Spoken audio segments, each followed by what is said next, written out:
welcome back. Thank you for staying with us. We have with us on set from the Statistical Institute of Belize, we have Tiffany Vasquez, who's a statistician in the Economic Statistics Department. We also have Jefte or Ochaeta. I did that right? Okay, I'm getting better. Who's also a statistician with the Economic Statistics Department. And we have Abil Castañeda, who's the Chief Tourist Officer at the Ministry of Tourism. Good morning. Good morning. Good morning. Good morning. Now, let's start off with the overall outcome of the data this year. Was it positive or negative? Let's just start from there. Or it's just numbers? Okay, well, basically, we can present to you guys our latest release that was released in January 30th last month. We released our consumer price index and our merchandise trade for the year 2018.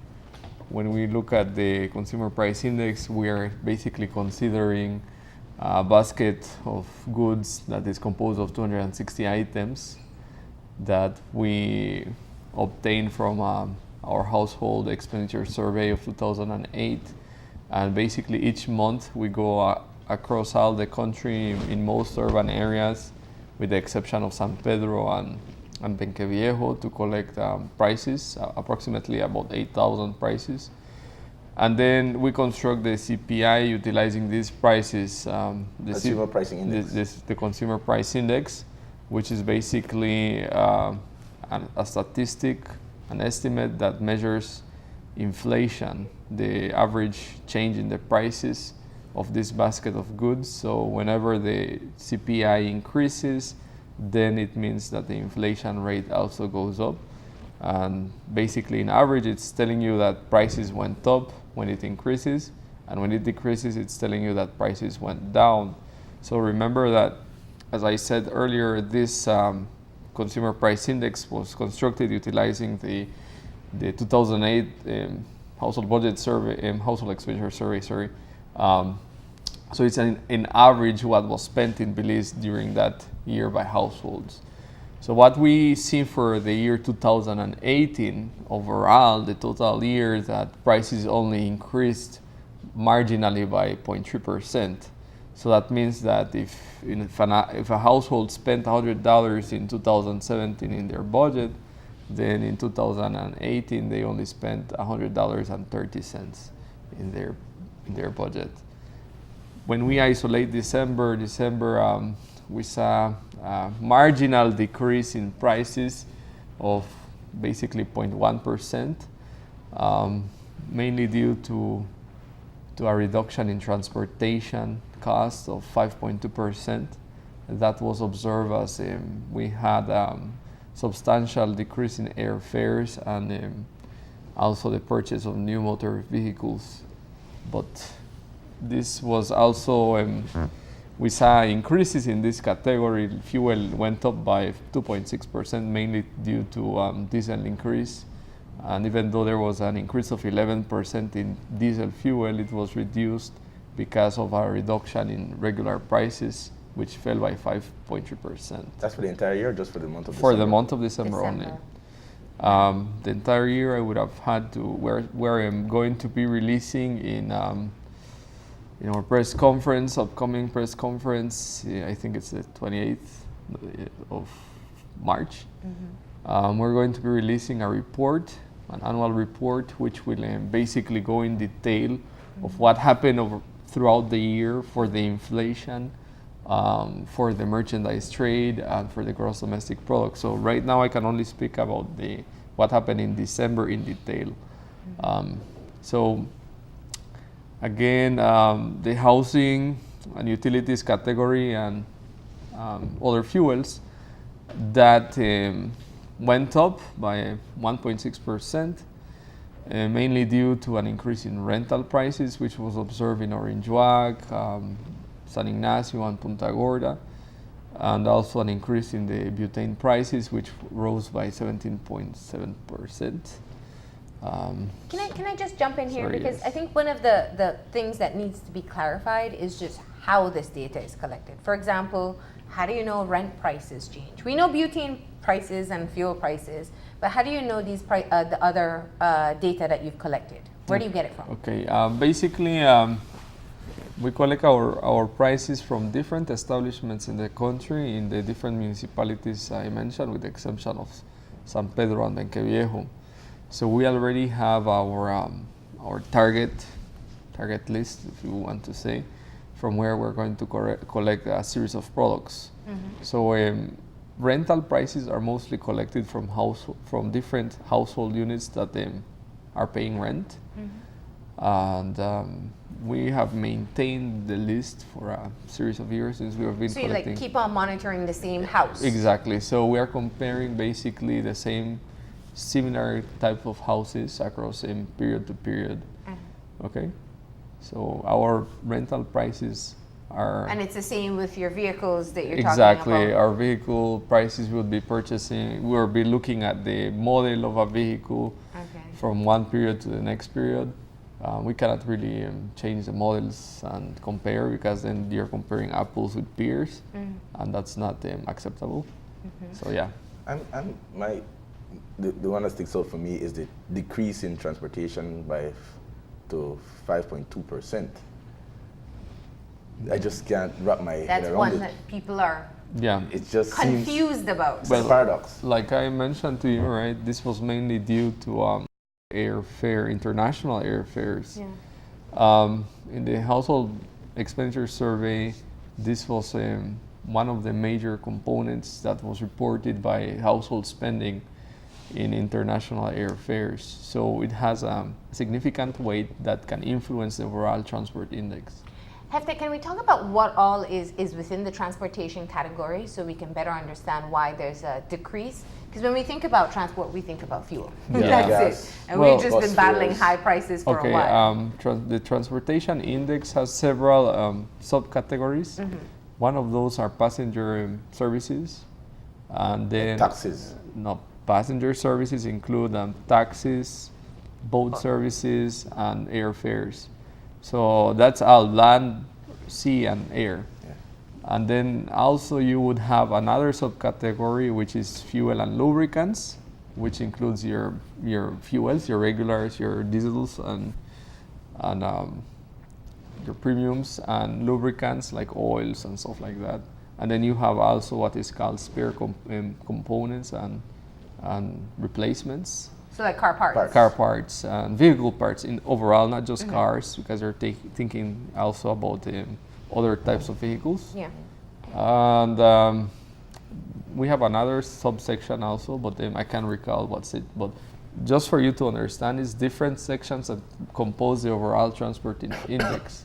And so what you're saying is that these different categories are weighted based on the 2008 survey that you did. Exactly. So the categories are weighted based on the response from the 2008 survey. So if the overall population reported spending a lot in international airfares, that's where the weight comes from. Mm-hmm. If obviously fuel also has a significant weight. Mm-hmm. So just to be clear, so what you're saying is, when people reported how they spent their money in 2008, the survey that was done overall, if someone said, I spend $1,000 for the year on fuel for my car, and I spent $5,000, $3,000, let's say $3,000 on airfare, right? Mm-hmm. I went to visit my family somewhere.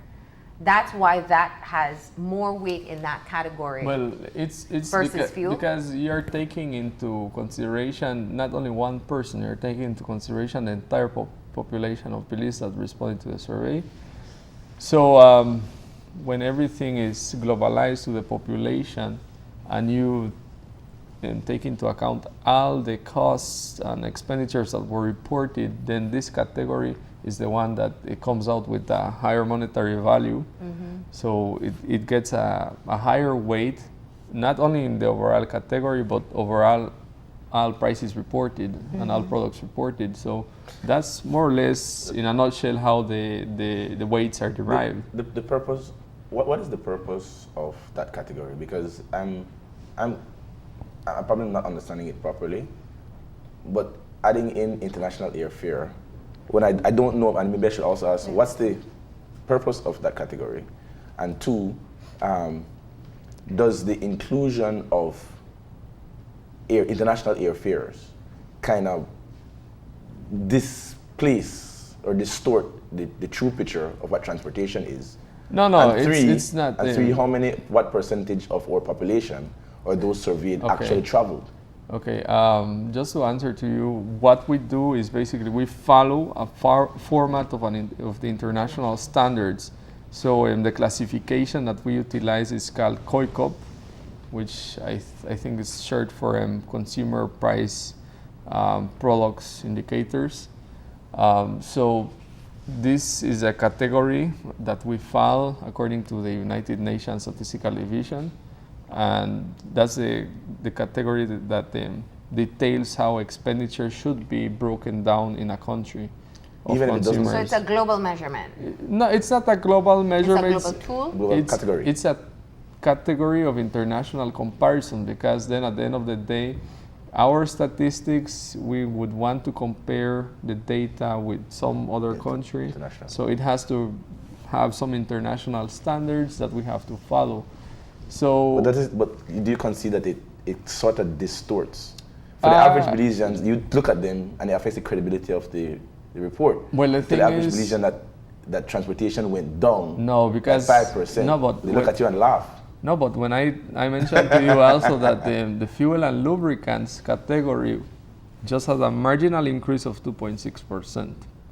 Why? Because fuel prices, yes, went up. Only diesel went up by 11%, and regular prices went down by 5%. Premium prices didn't change. They stayed the same. So at the end of the day, the changes that happened within the actual fuel prices wasn't enough to increase the overall category. That's why the international airfares, which went down, had the effect in the total category.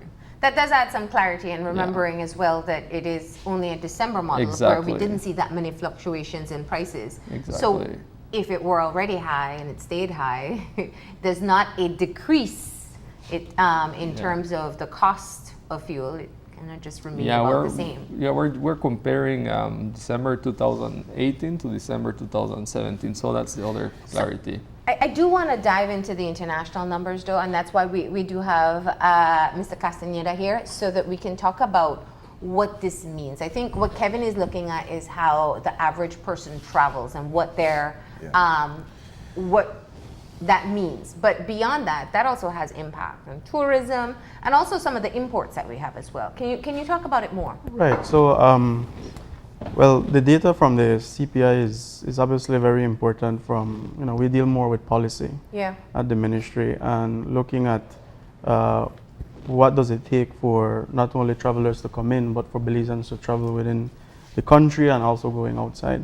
Mm-hmm. Since 2008, I have to say that we run the figures that we have doubled, or a little bit more than doubled, our airlift into the country since then. Mm-hmm. And that has been sort of ramped up over the past 3-4 years. So you have much more airlines and much more companies coming into the country. And that has a natural economic drive, where if you have more supply, your prices begin to reduce. So with the introduction of budget airlines such as Southwest, we have Sun Country that came in. These begin to drive a reduction in the airfare prices, which of course is very positive for us because it's easier to get into Belize. But at the same time, it is also easier to get out of Belize for our Belizean travelers. Mm-hmm. And so it is something that is it is a growing, I think, positive trend where it relates to airfare. Mm-hmm. But again, I can see the question that has been posed in terms of when you do land in Belize, then there is some disparity in terms, especially where it relates to fuel prices. And we're glad to see that last year we have seen some great reduction in fuel prices globally, and also it has began to reflect here in Belize, and that is always helpful for now our Belizean tour operators, our Belizean water taxi operators, to be able to transport Belizeans and travelers around the country. So there's always a natural sort of domino effect when you do have major changes or shifts within the price index of a country. And again, it's important to note that they are linked back to global prices, and fuel is one of the main indicators of whether or not a country would be able to become more efficient or reduce the cost of doing business. And so it's positive for us in tourism. It is very, I think, a very good environment to be able to see that we've seen our water taxes and beginning to reduce their prices. We just received some indication from some of our water taxes, and so it shows that the economy is doing some good things positively, especially where it relates from my realm of things, where it comes to travel and trade. Let me ask, and I think one of the things that perhaps when we look at the data coming out of SIB is that it has to be broken down into understanding the whys, and that's what we're trying to do here too. The whys and the hows. I know I've pressured you guys about this quite a bit as to why we just get raw data and why we don't get so much information about why we're seeing changes that we do. Why did the rent go up in Orange Walk, for example? Yeah. Well, thank you, because you gave us some clarity on airport airfare. Why is it that we don't see more people seeking the data, or is it that they're seeking it and they're not releasing it to the public? No, we have our policy that we are disseminating the information that we produce.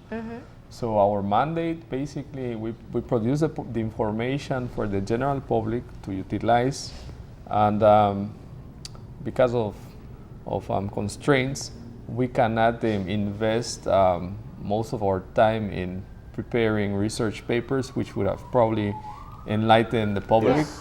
But the data is available for any institution who wants to dive in and write research about it. They can always get the information and do it. What we normally produce is a basic analysis of what happened with the statistic. That's what we have been producing in our monthly releases, but in the release in March, we're going to prepare, this is going to be our first time product, a better in-depth detail of what happened in the year 2018 with I must add though, for merchandise trade, we really do an in-depth analysis, right? I mean, like for example, if you want to venture into merchandise trade, like for example, for total imports for the year 2018, that amounted to $1.9 billion, right? And that was a 4.6% increase, or $83.7 million worth of increase. And as we've been talking about just now, fuel prices have dominated the how we look at imports. For example, our imports of mineral fuels and lubricants, that went up by $61.9 million. That is actually a 28% increase in mineral fuels and imported mineral fuels and lubricants alone. And when we look at that, we see that that is basically owing to higher world market prices of fuel. Because if we look at the volumes imported in 2017 and the volumes imported in 2018, the change is very small, it's negligible. So higher prices of fuel really impacts our total imports, right? We also had increased imports going into the commercial free zones. That went up by $16.8 million, where we imported more cigarettes, various types of bags, and can't remember the last one. And then we also, imports of machinery and transport equipment went up. And we noticed when we looked in the data that we actually imported more high value equipment in 2018, like aviation equipment, telecommunication equipment, and vehicles. So for merchandise trade, we do dive into the data, look for the details, and find reasons as much as possible. And even though we had that overall increase for merchandise trade for the year 2018, there were also categories that stood out in terms of decreases. For example, we imported $10.4 million less of a category classified as other manufacturers, right? Where we looked at it and we realized we brought in less laboratory plastics and prefabricated steel buildings. And we also had a drop in goods classified as crude materials, where we brought in less asphalt, grass seeds, and so forth. And also we also saw a drop in export processing zones. So, you know, we look at the picture overall, as you said, but we dive into the details. With merchandise trade, it's extremely important that we do Let that. me just get one counter number to that. You Sure. said exports was 1.9 billion. 1.9 billion. What was our export? Sorry? What's the export? Oh, that's imports. I know 1.9 billion is import. What is export? Exports is 398.7 million dollars. That was our exports. That's a huge gap. $398.7 million dollars, and that was a drop of 10.5%. And the drop was attributed for to? 10.5% or $46.9 million. That was attributable to, basically, when you look at it, first of all, we had three commodities that declined. We had sugar, we had citrus, and we had bananas. But the impact was from the fall in prices for sugar. Oh. Okay. Right? Oh. So because prices on the European market in 2018 were less than in 2017. And when we look at the exported volumes of sugar, basically as they were negligible. The difference. So they were sending out the same amount, Sending but they out, were getting sending back out the same less amount. money. But because of the drop in prices, because we're very susceptible to price change, because of the drop in prices, we had that significant fall, right? Because Crude oil also had, I think I heard somewhere that crude now is very unique. Production Crude actually had an increase in value of 8.4%. In value? In value, but exported volumes dropped by 25%, because for the same reason, world market prices for fuel right now is excellent. And on the domestic side, domestic export side, we're benefiting, but on the import side, it's not like that. Yeah. Right. So for marine products, we also had an increase in marine products. That was, I think it was 5.3%. At a value of about $2.4 million, because when we look at marine products, lobster tails and conch did very well in 2018 as compared to 2017 because of increased But prices. the shrimp farms haven't quite recovered as yet, right? Well, shrimp did not have a huge impact on the marine category, so we didn't really dive into that as much, but we just looked at the better prices for lobster tails and conch in 2018. And a part of that is because the lobster exporters are now looking at getting out their whole product versus just the tail. And which is excellent, because now we see that we're exporting whole live lobster, which garners a much higher price. So that's really good. Can you address the cynics out there? Because I want to go back to transportation and fuel. It's a soft spot for a lot of people. The cynics out there will say that not necessarily the SIB, but the smart persons who benefit from saying that there's a decrease in fuel manipulate the prices, because they know that one of the things that you will do is compare December and December. So they completely gamma you for the whole year, and then in December, it dips down, and then the SIB comes in quite innocently and says, you know what? The number that's going to stick in people's head is that statistic that has a negative of 5.2. Is that a reasonable criticism or thought to have? That it's not necessarily the entire year that it's looked at, but the little window and picture that they make you guys look at, or that you guys look at, they make sure they behave very good. It's like a child who behaves badly, and right before they mark confident at 3 o'clock, they're the best child ever. Is that what's happening in fuel? Because this doesn't make sense to me. Yeah, and basically, like I mentioned, we were presenting only December 2018 against December 2017. Yes. And we have been releasing a series of releases every month from January onwards. Yeah. So if you would want to explore and have a clarity on that, you can download it from our website. And it explains everything that happened each month in the consumer prices. Yeah. So there's a monthly report. There's a monthly on these report, numbers, yeah. exactly. What I mentioned is that for the first time, SIB will basically take an analysis of the entire year and produce a report of the entire year, but this will be released in March. And so that can be as a document that you can refer to that will have the and entire that will be the story. Picture of the full year. But until March, the story is that fuel went down. No, but this is only for December. Yes, but most people who listen will look at that. Anyway, I wanted to move on from that because it's... No, but can I just help in clarifying? Because I can say in the news we report monthly what these numbers are, the consumer price index, because there is a release made every month. Exactly. There's certain other things that jump out at me though. Like, for example, there's an increase in doctor consultation fees. Could you talk to us? And I know you were also talking about in terms of merchandise, that there is an analysis that goes a little bit further. But you're still constrained. You can only do a secondary analysis. You can realize that, okay, well, this came in and that didn't go up. But you can't delve a little bit further. Why? Why? Yeah, why? You can't say why this happened. But can you tell us what happened in terms of medical attention? Well, the health category experienced a 4.2% increase in prices, mainly due because there was higher prices recorded under the consultation of medical doctors and also on surgery and pharmaceutical products. So those three categories under the health had increase in prices.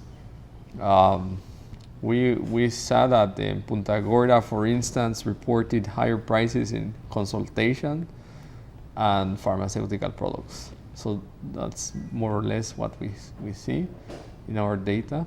So we can't move further beyond just the numbers. Exactly, just the numbers. Just the numbers. We can't say why or how or. Yeah, that's what it is. That's what you were saying, and that's what we would probably want to do further research and analysis to have the why, but we have constraints that we have to work with. Do the universities reach out for this data? I mean, I'm always wondering why nobody wants to dig There's deeper. always private researchers that get access to the data, that they look at the data, but I'm not sure if they publish their research.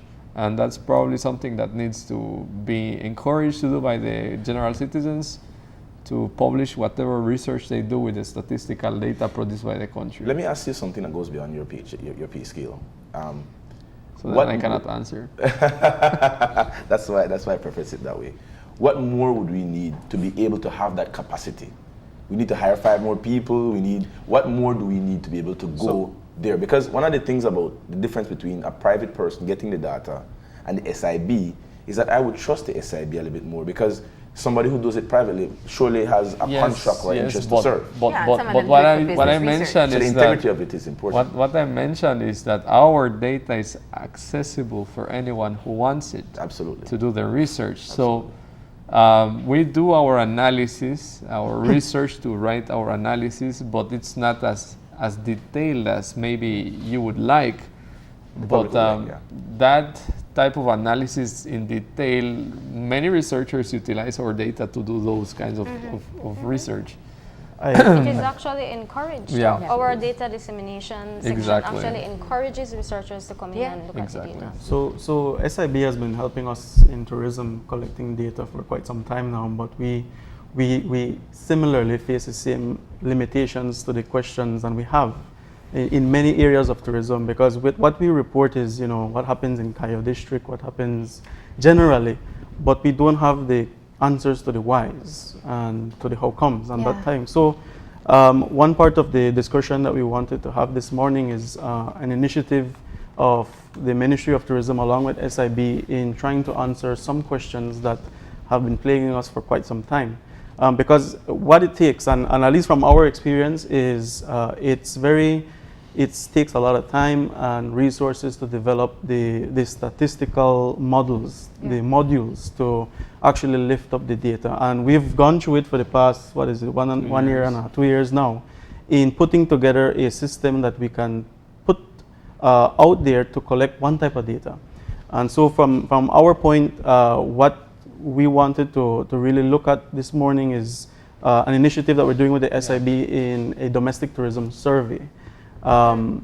Domestic tourism, many don't know, is the biggest segment of tourism worldwide. It's 70% of tourism. Wow. In Belize? In worldwide. Countries have different formulas. But in Belize, while it is conventionally known that when you talk about tourism, you think foreign travelers coming in, we don't have any data to show necessarily how do Belizeans travel. How do they travel in the country? What do they do? How much do they spend? What are the trends? Do they travel in couples or in family or individuals? What do they do when they travel out? This is very fundamental information that a country should have. And it's something that all the countries in the region now are beginning to pick up. What we learned is that, for instance, Guatemala, our neighbor, and El Salvador, their tourism is mostly domestic. Yeah. And we do get some visitations from that end. And what we're working at the regional level is that, look, tourism is not only tourism coming to Belize and to El Salvador and to Honduras. It is a regional block. It is tourism you can consider like what the EU does and what other regional blocks do, that travel within that area by citizens of the area should be also considered within the numbers of and it's being done already. I mean, you have the buses that take people right, but we don't necessarily track that information at all. So that is at least from our, sorry. Let me just ask, because I do want clarification on this, because we've spoken about this quite a bit, about the focus or the lack of focus, it feels sometimes, on encouraging Belizeans to travel within the own country. Wouldn't some of the hotels have that data though? How many Belizeans are staying versus not versus tourists? Yes. Wouldn't that be somewhere where you'd get that data from? The hotels normally register who stays in the hotel, because the BTB has a form, right? And we can identify Belizeans and foreigners. However, this survey goes beyond just identifying overnight tourist visitors, because it's also about what is spent, right, as a tourism product, which interests us. So since last year, or the year before, sorry, myself and the Ministry of Tourism, alongside with the BTB, we started to converse on what we could do to investigate, to have an idea of what is spent in the economy by Belizeans in the tourism product. So this survey that we developed, which is called the Domestic Tourism Survey, we will basically answer that kind of question. We will basically not just focus on overnight visitors, but also try to understand day travelers, which is a... So if I go to Kikaker for the day. Exactly. You spend money in Kikaker for the day, that's part of tourism. But in what? Exactly. But how do you split those numbers? How is that not a part of my food costs versus my domestic travel costs? All of those concerns are being addressed in the survey. So we are going to be collecting the destinations that are traveled, the duration of the trips that are traveled, if you are traveling as a overnight visitor, or if you're just doing it as an excursionist for the day, if you're traveling only within the country, or if you're visiting neighboring countries for the day or for overnight stays. And also we will try to understand the activities that are done in the place that you visit, and the consumption of the person. So we will be getting all this information so that we can profile the visitors and then have an idea of the overall spending of Belizeans in the tourism product. What is the baseline you're working with? What is the hotel overnight data saying the averages? We haven't looked at that yet, sorry. I'm sure you know from... Yeah, but again, the focus has always been, and this is where it comes back to the questions that have been posed on a general basis with the CPI. The questions have always been for tourism, how many travelers from outside of the country comes in because of the economic contribution that they provide. And so the focus on the data of how many Belizeans visit in hotels is not necessarily something that is a major concentration by anybody. And so it's difficult to say that there is a particular baseline, because hotel stays is one part of the equation. We have so many Belizeans traveling in Belize for one day, going to Kikaker, for instance, but we don't necessarily know, anything about that travel. We know they may stay at a hotel if they go for more than one night, but that doesn't give you a good understanding as to what is the contribution of Belizean travel to the economy of the country. And that begins to, then you can cross-correlate that with information and questions that you have.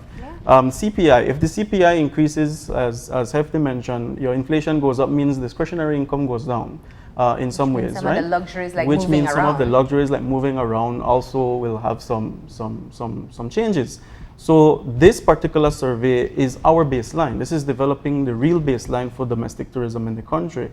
And it's part one of two initiatives that we're doing with the SIB under our Sustainable Tourism Program. The information of whether Belizeans travel is going to be very important. The other part of it that we will be working on is now looking at the destinations in particular, because currently BTB and SIB, we work in gathering information on, our foreign travelers go to San Pedro, they go to Belize City.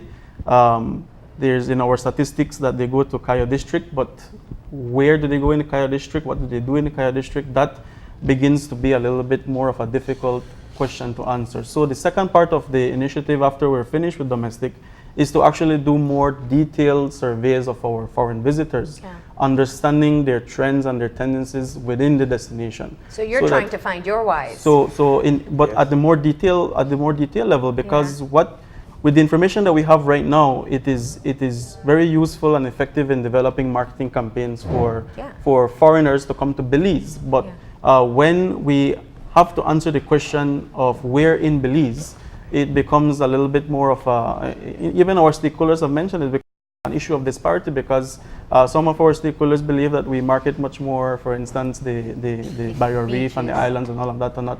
So I guess that would also help you with some of your experience surveys. I don't remember what you call it, but kind of just when people say what they thought. Right. If I went to Cayo and I rated my experience, if I'm a foreign traveler, as mediocre, I guess you can understand more of the whys, what was bad about Cayo or what was great about Cayo. And that type of information is fundamental. Just as the domestic tourism information is fundamental, understanding how the economy translates into being able to do certain activities for our citizenry, but also in being able to translate that into decisions, not only by BTB and the Ministry of Tourism in terms of how do we promote, how do we create campaigns for the Belizean public, but also for the hoteliers and the tour operators who have already begun to develop some great Belizean domestic packages, but giving them more information to be able to put that together. And Abil, can I want to follow up here, because this issue of domestic travel is one that I always find fascinating. You said that in the region and even globally, people rely on domestic travel. Let's use the US, for example. That's an easy one. You go from one state to another. If I live in Mexico City, I may go to the Riviera for my vacation. And we know Belizeans do the same during certain parts of the year. One of the issues that Belizeans have consistently had is that they don't feel welcomed traveling. How much do you feel like this data is going to help perhaps the service providers to understand that Belizeans do bring an economic value when it comes to tourism? And that's a very important part of the formula, and the reason why we're doing this initiative.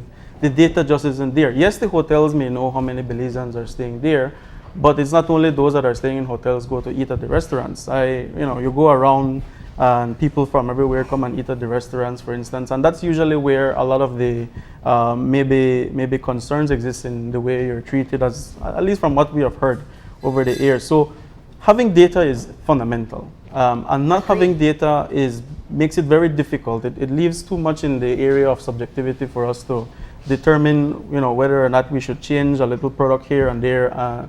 Some companies, I have to say, some tour operators in our country, some hotels do have a system internally where they see how they can make better use or take better advantage of the domestic travel in the country, and they develop packages, they develop different discount rates, and that is helpful because they see that importance, especially when we're in the low season for tourism. And that has always been the target. How do we build more our tourism and trade numbers when we're having that proverbial low season? And domestic markets are usually the first place that you go, but we do need the data to be able to develop.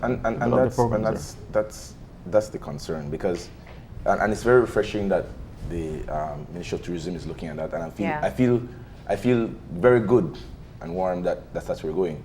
But it just seems that of all the information, of all the 5 questions that you ask, that we have the least important one. We have the what, we don't have the why, the how, and those are the real important ones to make policy. Look at simply the issue of domestic travel. And you're talking about correlation, correlating data, labor statistics, work statistics. A simple example, a practical example. There's been an increase in the rental in Orange Walk district. But we need to correlate that even in relation to tourism, because a lot of people that I know quite a number of people, and the evidence of it is the number of buses that leave Belize City at 5 o'clock going north. A lot of people travel from the northern districts to come and work in Belize. So the reason why I wouldn't travel my country is because every day I'm on a bus coming from Benke to Belmopan, or coming from Corozal to Belmopan. Yes. So the what is probably the least important question.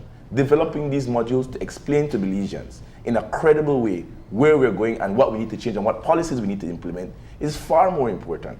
Yes. How do we get to the whys? So just to clarify a bit, the survey that we're developing, where we have developed the target population based on definition that we have established for what would be considered a tourist. So me going to travel from Benqueviejo to Belmopan every day, I would be excluded from participating. You'd be a commuter. Exactly. Correct. So we're focusing only on the actual tourist activities.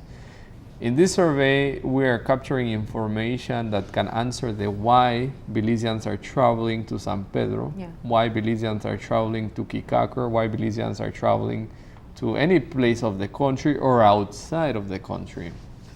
We will be looking at the activities done. Also, we'll have information on the cost, and also we will include a question. We have included, questions of why you do not visit a certain place or why you hesitate in traveling.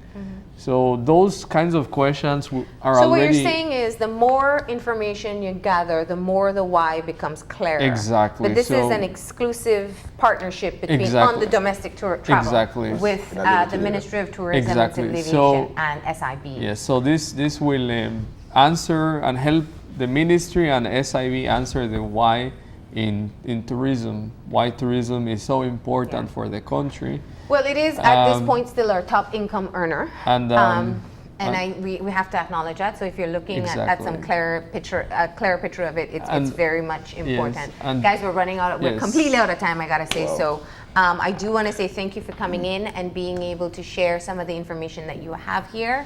And of course, you're always welcome back to be able to tell us more. I just wanted to wrap up saying that the domestic tourism survey started this week, February the 4th, and will be running for 4 quarters in the year, February, May, November, August, and November, to try to cover all the seasonality effects that can be obtained. And also, this is our final month for our final round of the household budget survey, which is an update of that we will produce for the basket of goods. So that. Awesome. Thank you very much. We look forward to that information. We're going to go ahead and take a break. When we come back, it's to be joined by Smart to talk about their new projects. So stay tuned.